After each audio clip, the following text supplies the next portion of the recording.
Okay, let's move on and go back into the world of finance because we've got a panel discussion in Nairobi, Kenya on Friday to discuss leveraging Islamic finance for Africa's climate change needs. This is a RISE exchange, and of course, we've got a panel discussing that. And why Islamic finance is because, as we all know, it is different from conventional financing, where in Islamic finance, you actually own the underlying asset for investments. And it is interest-free financing, also referred to in some institutions. It is also referred to as participatory financing. Now, Islamic financing is gaining prominence here in Kenya. We just saw recently Sukuk being issued of 3 billion shillings, which was very well received in the market. It is the first Sukuk in Kenya. Which came, and it was mainly on the affordable housing.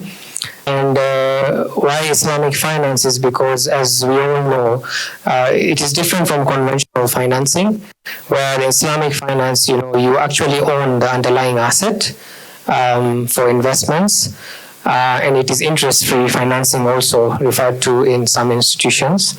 It is also referred to as participatory financing.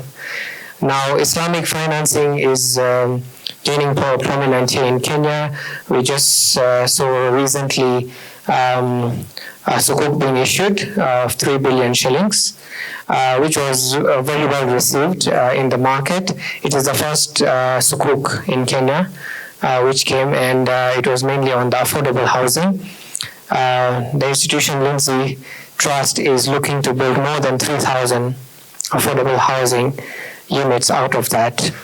And it's also gaining prominence in other parts of Africa. I think in the start of this panel session, we mentioned about the Nigerian Green Sukuk, which also we had supported. It's a $3 million Sukuk in Nigeria. We're looking at renewable energy and also reforestation and other projects as well. We have also seen other similar kind of instruments issued in Africa. So, for example, in South Africa, in 2014, there was a 500 million Sukuk issued, and part of it was going also for renewable energy projects. Other markets in Africa have also issued, Togo, Cote d'Ivoire, Sukuk. So this is a market which is now gaining a lot of momentum in Africa, and I think there's a lot of capital, as Agnes had pointed out initially. More than 50 billion can actually be raised. There's that gap in the continent or globally for Islamic finance. And the advantage of Islamic finance is, it is based on a risk-sharing platform. So the risk is shared, and also it is not really what we compare it with the conventional capital markets instruments, where the risk is borne by the issuer, and this one also the stakeholders who are participating in the financing will share the risk. If we look at the Sustainable Development Goals, there's a huge financing gap to the tune of $2.5 trillion annually for the next 6 years, starting from 2016 to 2030. If you look at education, they say, according to the UNESCO reports, we do have a financing gap of 77 billion in Africa. The statistics also show that we have about 19% of school-going children in Africa out of primary schools because of lack of the infrastructure for schools and also the poverty-related issues. We have 41% of school-going children who are meant to actually go to high secondary schools who are out of schools because of also similar issues. If you look at healthcare and the Abuja Declaration, where you come from, Nigeria, in 2001, African governments committed to be raising their budget from 4 to 5% to 15% of their GDP for us to have a meaningful universal healthcare system in place. If you look at agriculture, for instance, here in Kenya, it contributes between 60 to 70% of employment, either directly or indirectly. but from the exchequer, it actually receives less than 10% of the GDP, or government budgetary allocations.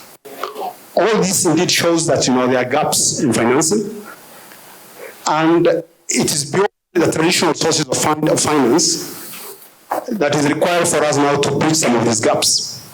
When you look at Islamic finance, people have begun to appreciate that indeed it has a more meaningful impact in terms of its contribution to the markets and to the economy.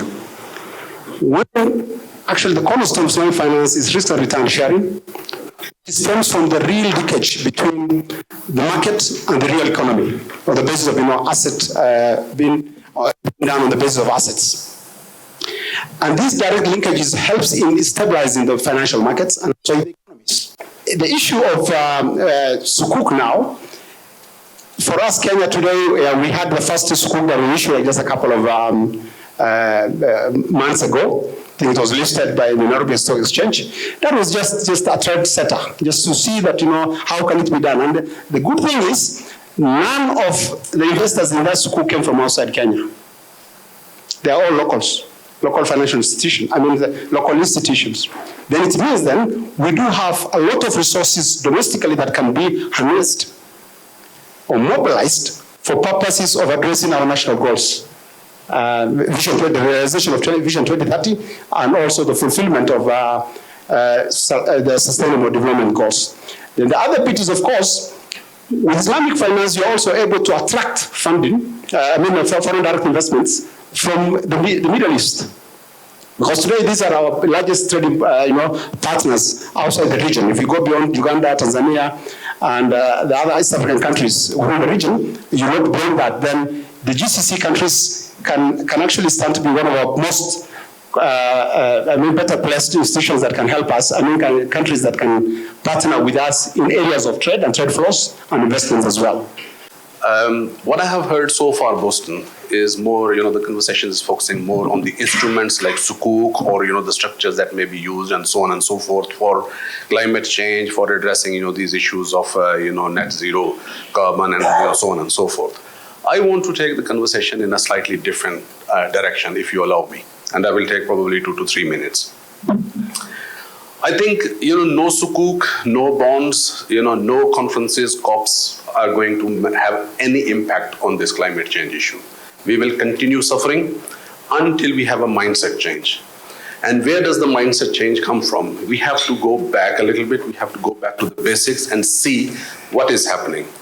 As Muslims, we believe in this. This is our faith that God, Allah, is the one and only creator, the provider, the sustainer, and the Lord of all dominions. He is the owner of everything, and He has appointed a human being in this world as His agent, and He has given us, all the resources that He has created as a concession.